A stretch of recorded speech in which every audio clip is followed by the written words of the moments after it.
All right, everybody, you have saved your image as an SVG, which will now allow us to bring it into TinkerCad and open it up there. So go ahead and head to tinkercad.com, log in with your student credentials. Once you're logged in, click New, 3D Design. Open it up, and once your work plane comes up, we're going to go straight to the Import feature. Now we're going to import that SVG that you saved. So when you click on that, we're going to choose a file, and you're going to find the file that is labeled whatever you named it, .svg. Mine is in the Downloads folder, and here it is, batman.svg. And I'm going to click Open.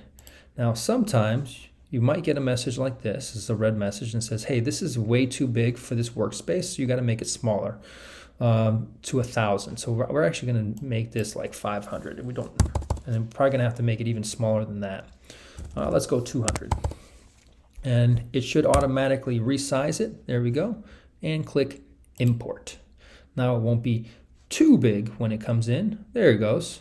It's the perfect size to fit in there, but we still want to make it a little bit smaller because a print like this would take a really long time to print.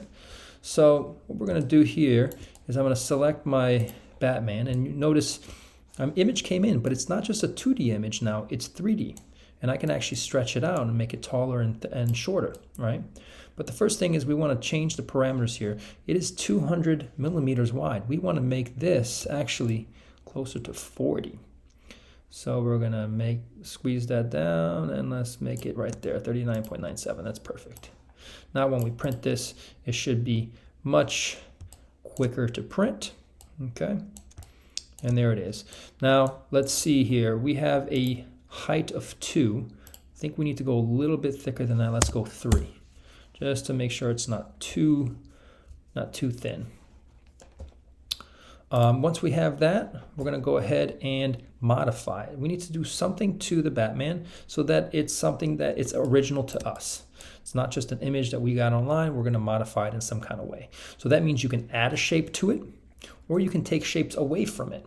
Okay, I'm actually going to add something because I'm thinking I'm going to have my Batman. I want to have a little Batman sign, and I want it to stand up on my desk. So I need to make a little holder for it. But the bottom here is not straight, so I need to make it straight first. So I'm going to bring in a rectangular cube. I'm going to extend it.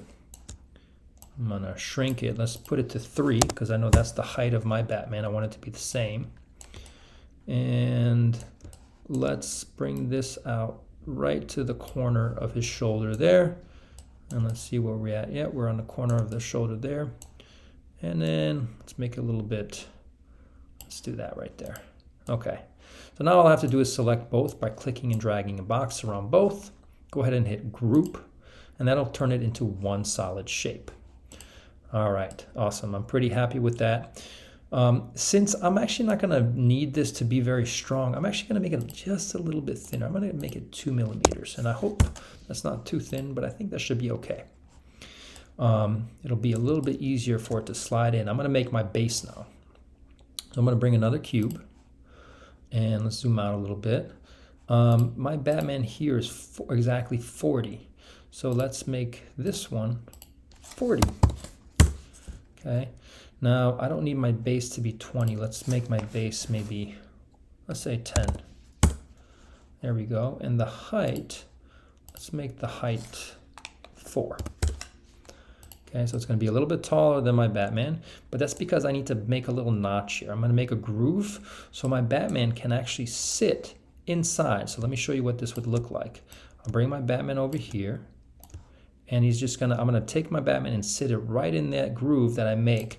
That way he can sit on my desk like that. Okay. To undo, remember just Control Z undoes all your steps. Okay, so let's put that groove in. Now I know my Batman is 2 millimeters tall, so I need a groove that's 2 millimeters wide there.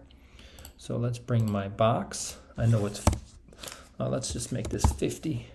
It has to be a little longer than the other box. And by 2. And let's put it right there in the middle. I want to make sure it's right in the middle, so I'm going to select both. Let's go to our Align tool, which we learned how to use. Select the center one. Now it's right in the middle. If you want to check from above to see what it looks like. See, right from above, right in the center. Looks good. Okay, So let's select both of those, not the Batman, but the other two. Group it, and whoops, what did I do wrong here? Oh, I went all the way through. I don't want my groove to go all the way through, so let's just click undo, and we want this actually to be a little bit higher. So I'm going to put it at too high, so it'll go two down, but there's still something holding it. I'm going to regroup it again, and there it is. That's exactly what I'm looking for.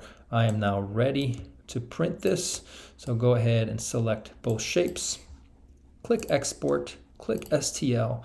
You're going to open this STL file in your slicing software. In this case, if you're using the FlashForge printer, you're going to open Flash Print, save the file, and then take it to the 3D printer and print it. Good luck.